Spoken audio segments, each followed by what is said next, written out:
what you know. Yes, we back with another episode, Higher Voltage. I got my family here tonight. Got co-host in here, Trey Plus. What's good? Got my other co-host in here, CEO Wall. You already know it. And we just coming here to vibe with y'all. So man, what's good, fellas? Man, I'm just chilling, man. Yes, I'm just sir. cooling, man. Appreciate to be here with y'all boys. Always love. This some legendary shit right here. Yeah, this legendary. This some legendary shit, cause really he combined all his co-hosts together. Right. And it ain't even like that. I feel like bosses need to be among bosses because somebody gonna say something and it's gonna intertwine with whatever puzzle you've been trying to figure out. So it's just like bosses need to be amongst bosses, man. It ain't nothing wrong that 16 got his own thing. It ain't nothing wrong Dollar got his own thing. There ain't nothing wrong with They Sound Blunt. Because it's all of us working together and we gonna keep collaborating to bring a bigger picture to you guys, because we always gonna do our own thing when we separate, but we stand stronger together. You dig what I'm saying? I think that's the best thing about being a podcaster. When you're a podcaster, you get to collaborate with other podcasters, and there's nothing wrong with it. Bringing different topics together, you know what I'm saying, and having an open discussion.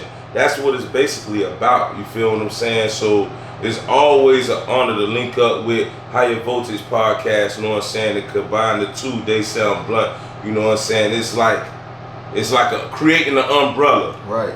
You know what I'm saying? And you already know 1600 on the film. Yeah, and the man. production. Listen, like you guys are just, I've been watching you guys already. You know what I'm saying? So just to be a part of this, this whole situation right here is crazy for me. You know what I'm saying? Like, I never got into the podcast thing. You know what I'm saying? But you know what I mean? Everything is a new thing for me. You know what I'm saying? Just dibbling and dabbling with music and just production and just all that. So this was destined already. Most definitely. Yeah, man. It's a saying that I've been seeing all this month. It's already yours. Right.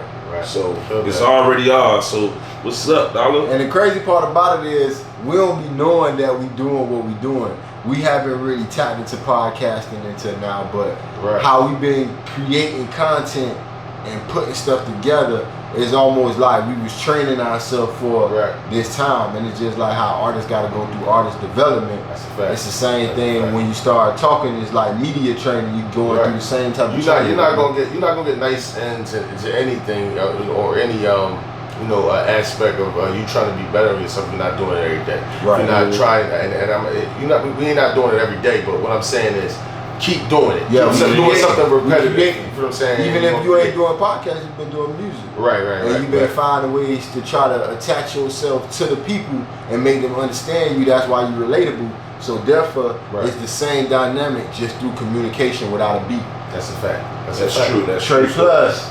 Yeah, man. Like it's just like what you say, bro. Like, cause like I haven't really been sitting down, dropping my podcast content, but I'm out doing something that I love to do, dropping little motivational reels, motivating. I don't know who I'm motivating, you know what I'm saying? But like when I'm stepping outside my crib, my neighbors, shout out to my neighbors, Mike and them boys be like, I love what you're doing, Trey, that type of shit that we need. And like I'm having conversation with my neighbors, you feel me?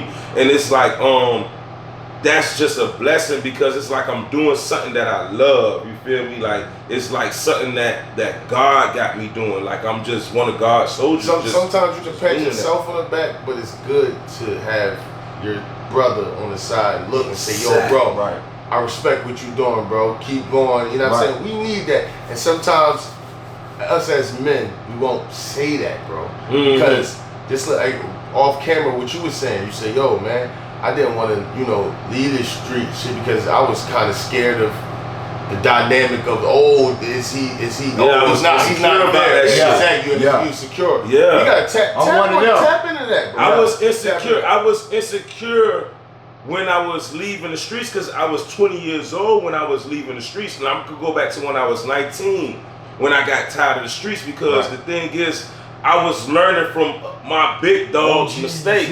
Yeah, they was making mistakes. Niggas was getting their ass slaughtered. I seen the hardest of the hardest niggas in my neighborhood get their ass killed. Right. You feel me? And some got poisoned by niggas who was scared of them. So I got tired of seeing this shit. You feel me? Some of my favorite crackheads catching overdose. You know what I'm saying? So it's like, you know what I'm saying? Because like when you out there in the streets, everything. Like when your brothers them doing their thing, and you at the corner store, and your OGs pull up, dog. You get relationships with crackheads. You get relationships with everybody. Cause everybody got personalities. You feel me? When they start dying, and when your dogs start dying, you get close to home. It's too close to home. You gotta reevaluate. So yeah, so when I turned 20 and I was like leaving the streets, I was insecure, like what my peers was gonna say about me. Crossing over and shit.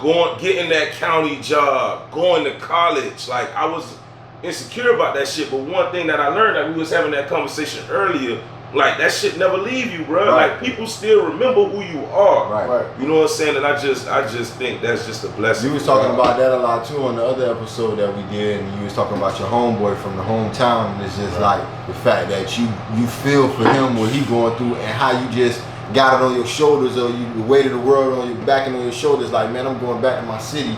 So it's like, what is that feeling like? You know, sometimes caring more. That's a question for both of y'all. Like, I'm gonna go to you first, Wall.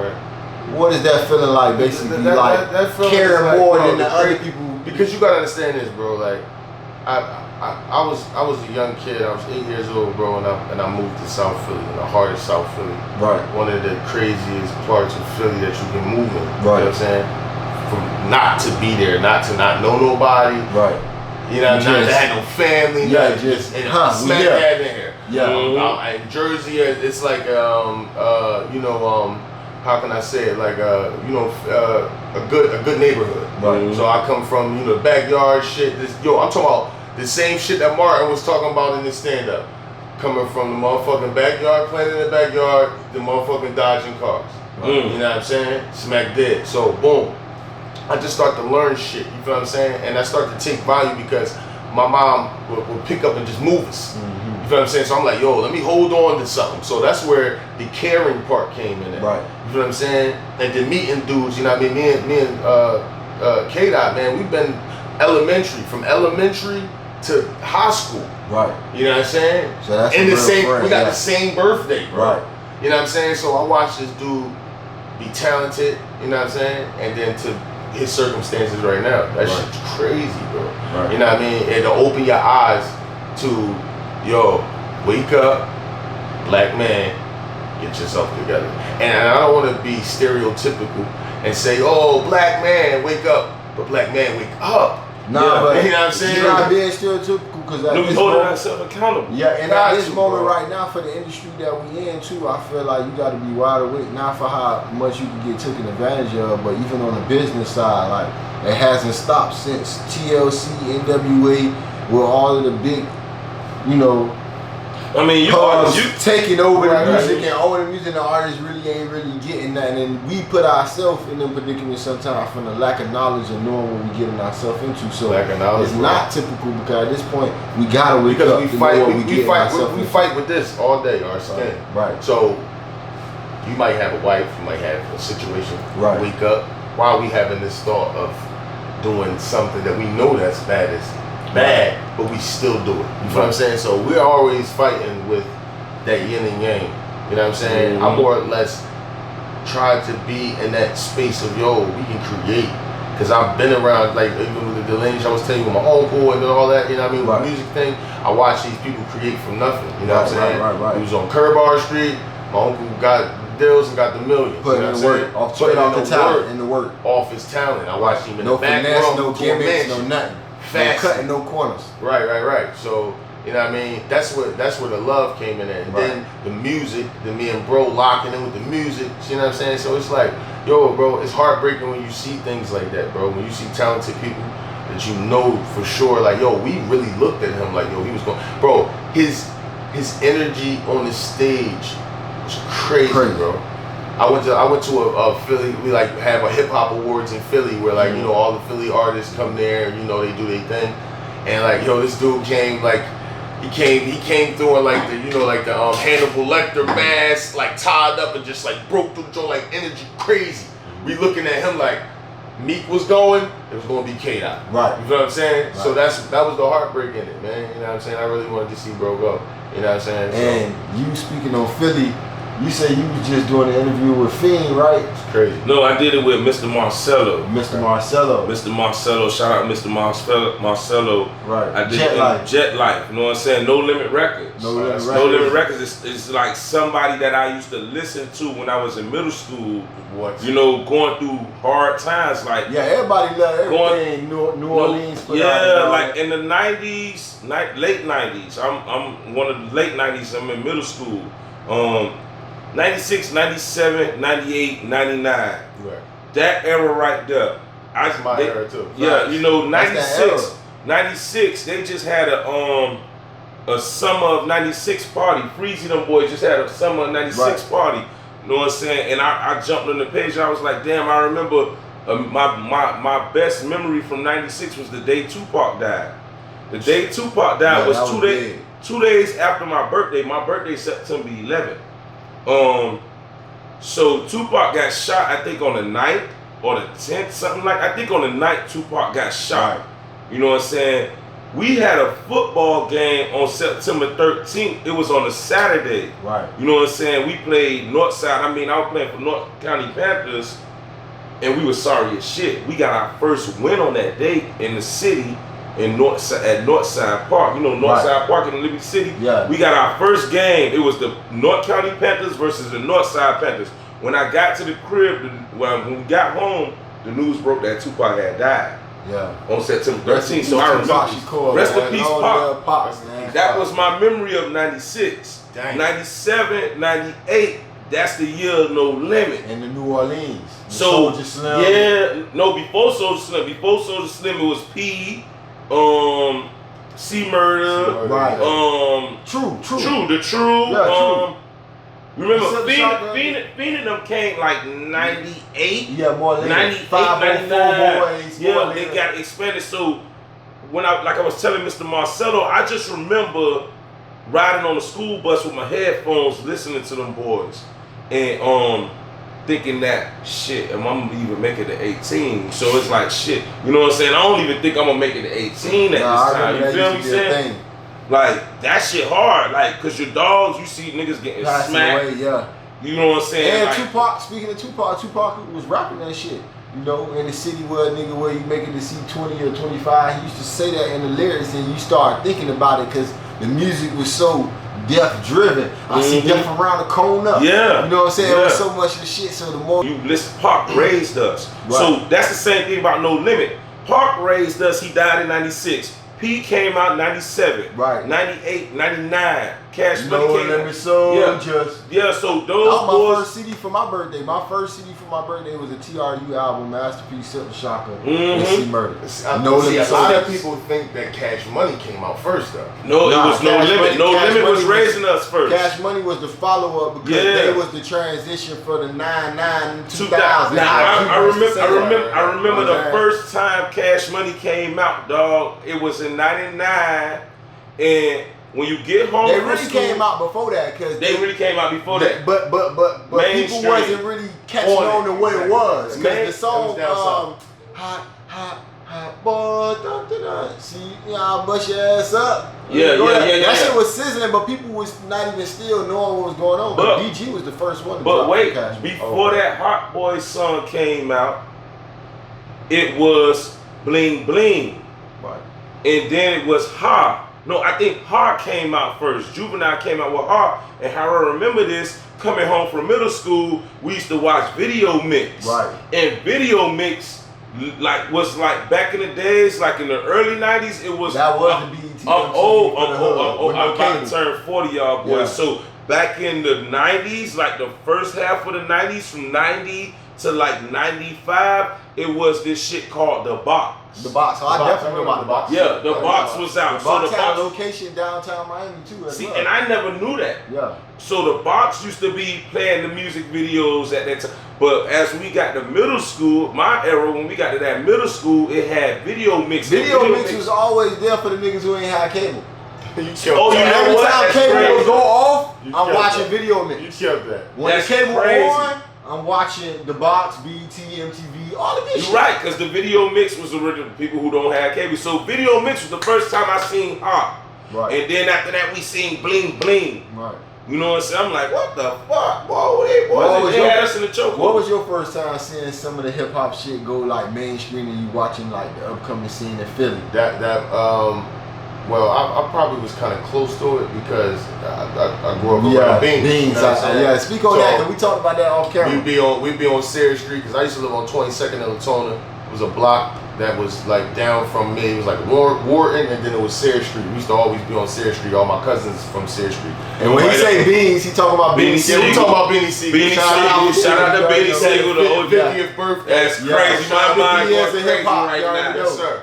So it used to be like this little store up there, Crown Chicken. So he used to, like all of the big guys used to be up there, getting money on its Point Breeze. It was like a little avenue where everybody, go shopping at, little sneaker store right there. That's dope. With all of the, the movers and shakers. Yeah. Shit. So exactly, shit. So Philly is tough. Philly is one of the toughest cities in America. Yeah, it's facts. tough, bro. It's just like Baltimore and Chicago. Yeah, if not even harder. Yeah, it's not even hard. But the property match with the black community match because it's an assignment for the projects in the hood and the community to keep them separate from the other people, except for the gentrification that they're doing now. Yeah. But back then they kept us separate, just like how they got in the Liberty City and Overtown area. Yeah. But now they changing it to Wynwood and downtown. That's a fact. It's a story. I want to know about Beans. But what I was saying is, like, I came up from under it, you know what I'm saying? Like, from the R&B shit,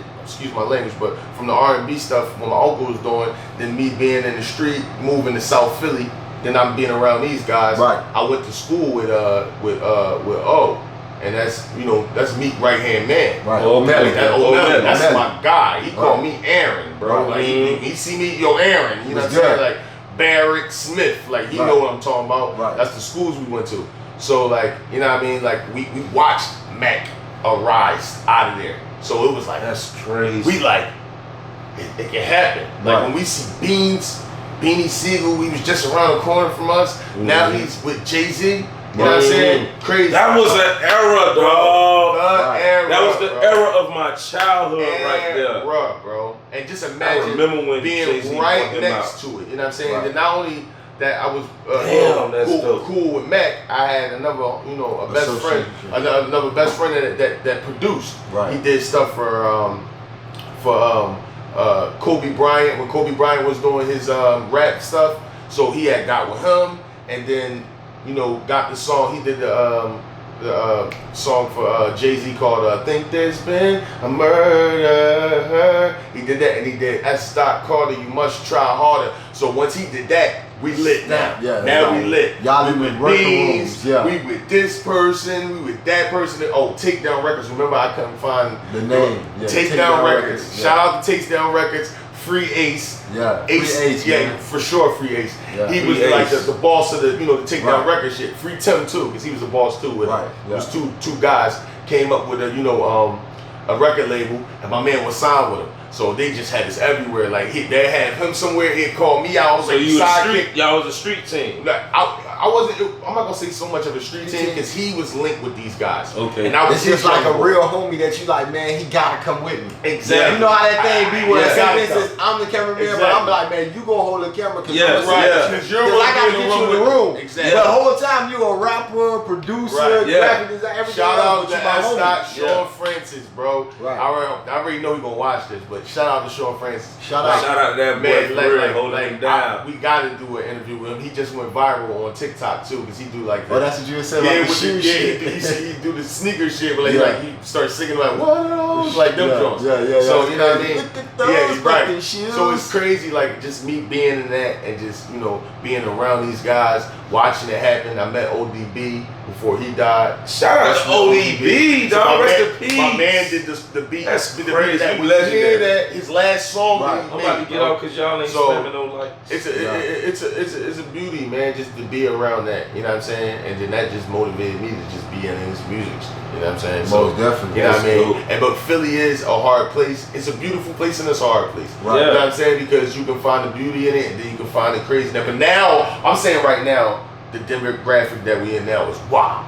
So you can't judge Philly from what it is now. So basically, ain't no peace in the city. Right, because just like we 80s babies. Yeah. Right? So we watched everything changed. Yeah, I watched it come from the shit, CD. right. I watched it come from the tape to the CD to the MP3, digital, iPod, exactly. I watched everything. Just straight screaming out. Exactly.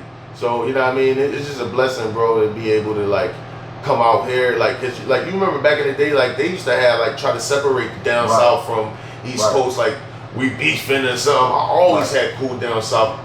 You know, I got family from down south. Plus, I always had dudes in Miami that always was like, "Yo, bro, come up here. Let me show you this."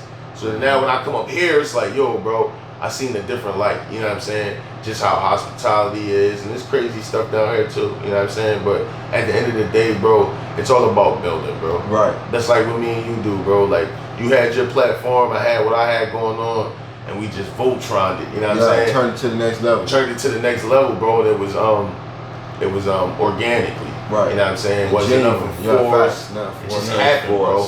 You know what I mean? And that's how we supposed to be, bro. We supposed to be able to crush. And this is what the society gets like, yo, we can't get together and you can't put your platform with his platform and I can't put my platform. We gotta get out of that. Right. Yeah, no, it's all about collaborating, but man. it's actually people showing signs of that. Like we were talking about off camera, there's some Cali dudes, them boys got their own thing going on, but they also link up and collaborate together to where they all enjoying the same success at the same time. That's because if he go up, because they gonna know it all from the same thing. It's enough money to be on a plate. I always, when it comes to podcasting, I always say it's enough topics for anybody to be a podcast. Right. It's so many different topics, you feel me? And it's like so many different lanes like you could pick. And I hate to say this, you could be gender wars and it's gonna be an audience for gender wars. Fact. You could be financial. It's gonna be people for financial. Law and convicts, it's gonna be and snitches. It's gonna be people for that, you feel me? It's a lane for everything. It's a lane for drama, even politics. Gun violence.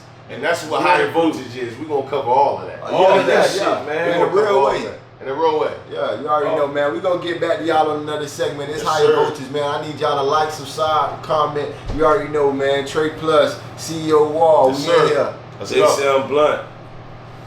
With another episode, got my boys in the building, Trey Plus. You already know they sound blunt. CEO Wall. You already know what it is. 1600.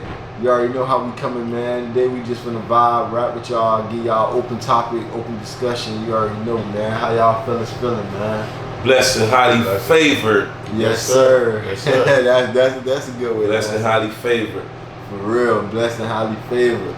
Ain't doing no stressings, getting straight to the blessings. Yeah, yeah. You know, we always in the clouds, you know what I'm saying? Like on some higher frequency shit like Dollar Bill always say. Yeah, higher voltage, man. We turning it to the max, we turning it all the way to 1600, all the way up. All the way up. So you know, like, just us breaking into this shit, man, like, yo, bro, like, I want you to start, like, just get an audience, like our audience, like, a synopsis of what Dollar Bill is. You know what I'm saying? I can tell who my guy is, but like right now, give I'm so on the verge of finding myself, like on the last episode we was talking about with Ronnie V. Right. And I'm in the same space, like I don't even know what to tell you because I know about a lot of big things I did, but now I'm in a space where I feel like, bro, sky's the limit right now. I don't even know what I'm capable of. Right. It's getting crazy. It's like, and then I told my boy, like when you start visioning that shit, like having dreams and that shit vivid for a reason, it's obtainable. So right now, sky's the limit. So it's hard for me to even answer that question. I'm doing the same shit, bro. Living that dream. Living that dream. Ain't no telling right now. Yeah. I can tell you what I was and who I've been. I've been a rapper, you feel what I'm saying? That's what we want. That's what I've been an artist, you know what I'm saying? I've been holding it down, putting out music in Dade County, you know, tapping in with a lot of the local artists, even artists that's not so local actually had deals or records or situations, features and stuff. But it's like it's coming to a time where the same voice I needed, I'm about to create a voice for other people on this platform.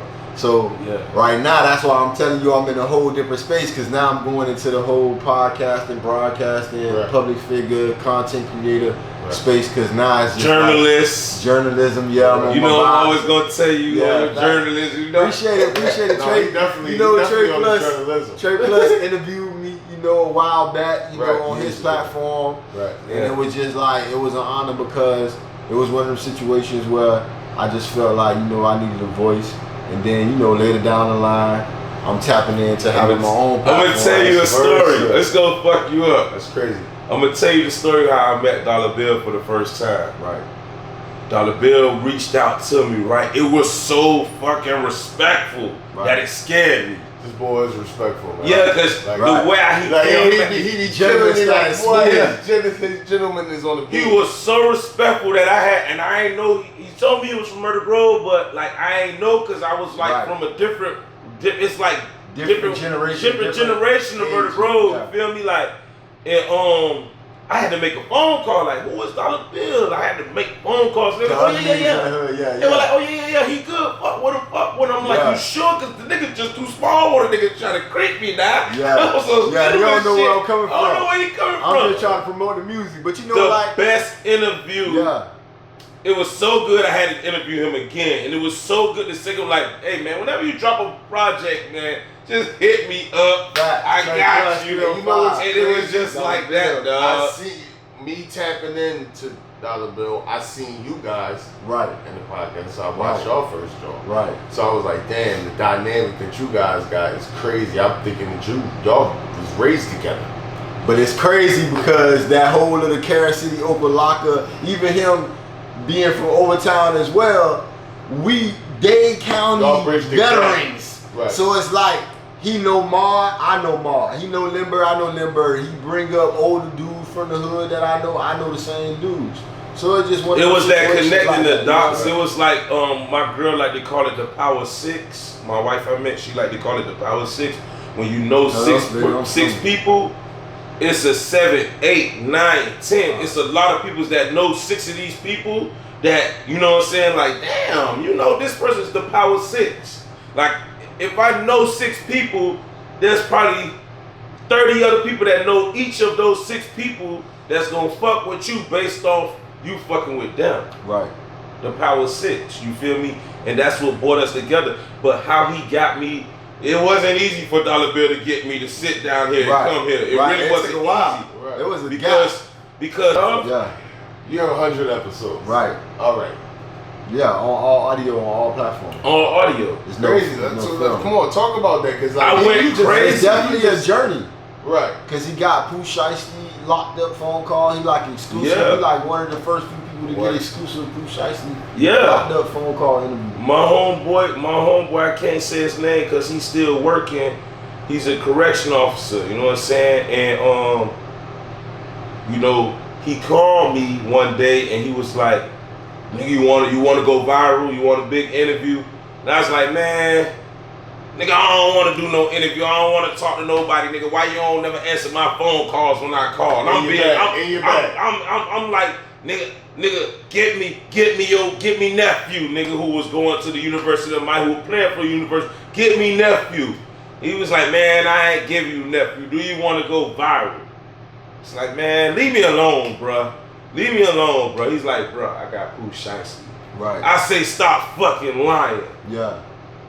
He say, Free Pooh Shiesty, by the way. Man. Free Pooh Shiesty. He say, Trey, bro. Yeah. He's gonna call you at such and such time. Do not mention my name. Do not mention nothing. This is a favor that he's doing for me because he can't do no favor for me. So the only favor that he could do for me is call you and give you an interview. Crazy. That's crazy. That's an alley hoop one right there. That's a real story of alley hoop. That's a fucking alley hoop. And that's a nameless alley hoop too, because a lot of people be wanting credit. They always gotta do something for you. They get credit. I can't say his name to this day. That's real. When he called me, I was like, oh shit. I was telling my wife, oh shit, Pooh Shiesty, I gotta get this shit together. I gotta write down damn, I don't really need to write down. I know what I'm gonna ask. Fuck, damn, it's Father's Day. What the fuck is Father's Day? Like, god damn, like, okay, we gonna wait for the phone call. Right. We gonna wait for the phone call. He said he told me a number that's gonna call, it's gonna call. So I looked for the number, and when the number came, it was fucking him. But I had done did a pre-record.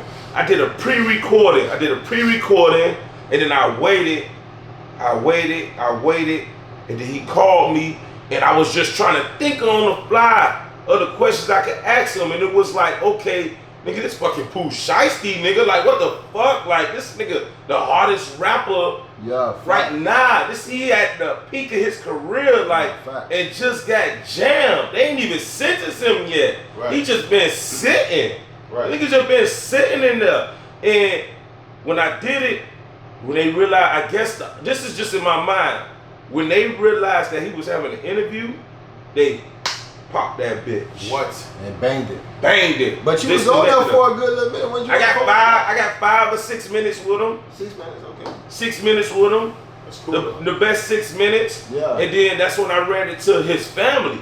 And they was like, how you got? We can't even get in touch with him. Right. Shout out Shiesty Code. Shout out Shiesty Code. They looking at you like, how you get to talk to Pooh? And I'm like, I can't tell y'all, but all I know is he taking care of y'all. He good. Right. You know what I'm saying? And that's how I met my brother Shiesty Code. Yeah, shout out to Shiesty Code. That's Pooh he Shiesty might jump in here. You know, Memphis, the Dade County. Memphis, the Dade County. That's the family. I met the mama, the daddy. All of them were so proud that, oh my God, he's good. Gucci Man ain't even reached out to him at that time. Yeah. Gucci Man couldn't even get in touch with him. 1017, shout out to 1017. The only people that believe me, they shared my shit. Say Cheese, Crazy. Academics, Shade Room, none of them wanted to pick it up because I probably had like, what, 600 followers at the time? Yeah. But that was a big topic because he dropped the freestyle federal contraband. Mm-hmm. And he kind of touched some of them topics, saying that he his own boss and all of that. But you never know. You know, he down right now going through situations. And you know, a lot of people say stuff, you know, he down right now, so he probably, you know, disturbed, you know, but he did say in the phone call he's standing tall and don't free the shiesty, free the slaves, man. He was saying some real shit. Bullshit. He was talking some bullshit. Down now. He was, you know, so salute the shiesty for having man. I asked that boy, I say, how does it feel knowing that you about to come on to all your fans, dog? And he was saying they sending fan mail, and he said his fans were sending him money. Yeah, that's what's up. And putting in his commissary. I mean, it got to be some psychological going on because from coming from the top like that and then having to go into the box like that, it was crazy. Like the jails is wild, bro. You know what I'm saying? So like my man just did like 4 or 5 years. Just came home. Shout out to Riz too from Philly. Like I'm doing like, you know, trying to help him get his like career going too. You know what I mean? Like he crazy rap, bull, crazy lyricist. You know what I'm saying? But he in and out of the jails. You know what I'm saying? And I feel, just from, you know, trying to figure this shit out. And it's crazy too. I feel like sometimes it's sad to say and nobody don't want to believe it, but like Boosie said, sometimes it take for a real nigga to get set down because the streets might kill you. The streets will take you out. So the way how Pooh Shiesty was moving, swinging 5 rounds in the club, and then remember they had some ops come out afterwards. Or let's just say it don't get him killed, but you end up going through a C murder situation where you end up having to kill somebody. Now you're doing the rest of your life in jail because this shit is like out there that you kill somebody in front of. Free C murder too, and his birthday was yesterday. His birthday was yesterday. Happy belated birthday to C Murder for real. Let's speak on that though, just about like how this rap make you, you know, make some decisions that you can't turn back from. You know what I'm saying? I don't know like how it is to be a rapper, but I can imagine the Envy Birdman say. But at the end of the day, off camera, me and you talk some crazy stuff, right? And we talk this street. It's the same thing. It is with music, right? Yeah, you understand me? Just with the layer of music, it's still the same. And as far as you just being a man, standing on principles, it's only but so far. And it's a broader lane to diss people because I could diss you like, all right, certain cities wouldn't even coincide with each other if it wasn't for music. You know what I'm saying? Like I wouldn't be over here in Philadelphia and beefing with Orlando rapper. You know what I'm saying? Because we don't even coincide with each other. So that's what I want to say. Birdman, it was a thing. Birdman had an interview. Shout out to Birdman. Birdman say the hater is never. A hater is always far away from you. The hater is like in a different state, in a different city. But the people that envy you could reach out and touch you. Right. The people that envy you is the people that went to school with you and feel like, damn, why you don't deserve this spot because I feel like you wasn't hard enough. I feel like I had more holes than you. I feel like I had more money than you. Nigga, you ain't had the type of shoes that I had. You ain't had the type of outfits that I had. Nigga, why the light shining on you?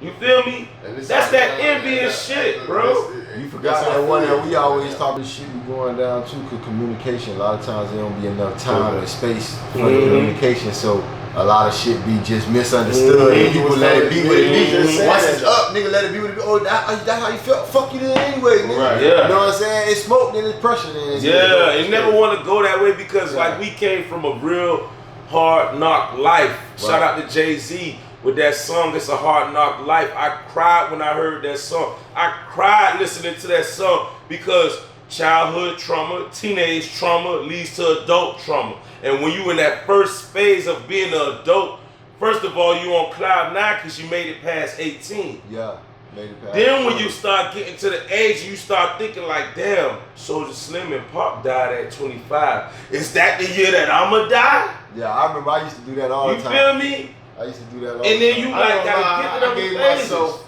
like in Philly, I gave myself the 28. I gave myself but the 18. But I see what he's saying though. Every time the year came, you always thought you like, is this the year? Is my year? It's not even a birthday to you no more. It's like, yo, I made it. Yeah. And then you start having remorse for your niggas that didn't make it. You That's why I felt G Herbo when he said survival remorse. Survivor's remorse is the realest shit of the streets, dog. When your first of all, I gotta understand, dog. I named Hawk. I really even know this dude was like crazy on a rap tip like that. This was just my man. He was like a fly boy. We both had braids. It was like this was like my twin. I'm like, before the twin shit was even popping, I'm like, yo, this is my twin right here. So we used to meet up. He was from another side. I don't even know where he was from. That's the crazy thing about it. So boom, just dealing with this boys. My guy was to meet up in school, just, you know what I mean, rapping and shit. And I finally found out he know how to rap and shit. So we just busted it up. But long story short, he get killed. Fucked me up though. And then you don't handle death. How old you was when that? I was about I think I was about like 13 because I was 12 because I went to high school. I got skipped. I was in MG. Cause I was like smart motherfucker. Like when I was paying attention. Exactly. So I didn't go to 7th grade. I went straight there. I went to high school before my older brother. So like I was going to high school by myself type shit. You feel what I'm saying? So it was a crazy experience because he was like my road dog. Like my brother wasn't going to school with me because he was still in middle school. Right. So I'm going to high school myself.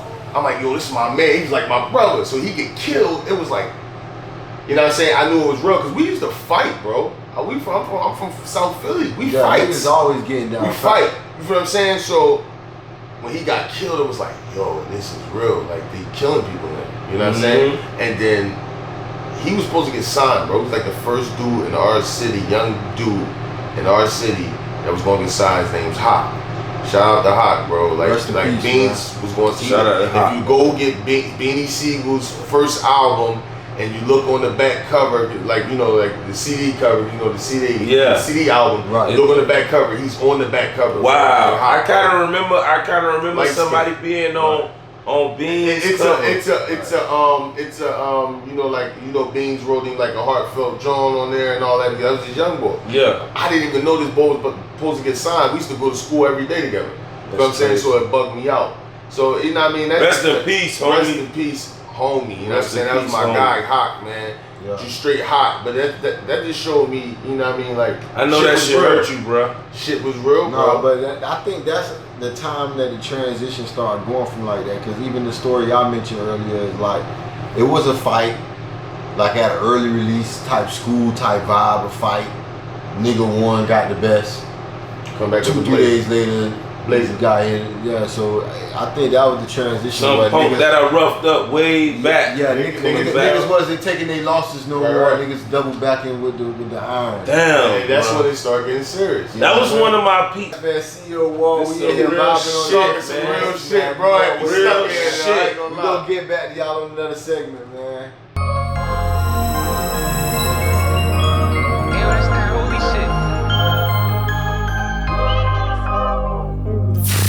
Say what you know.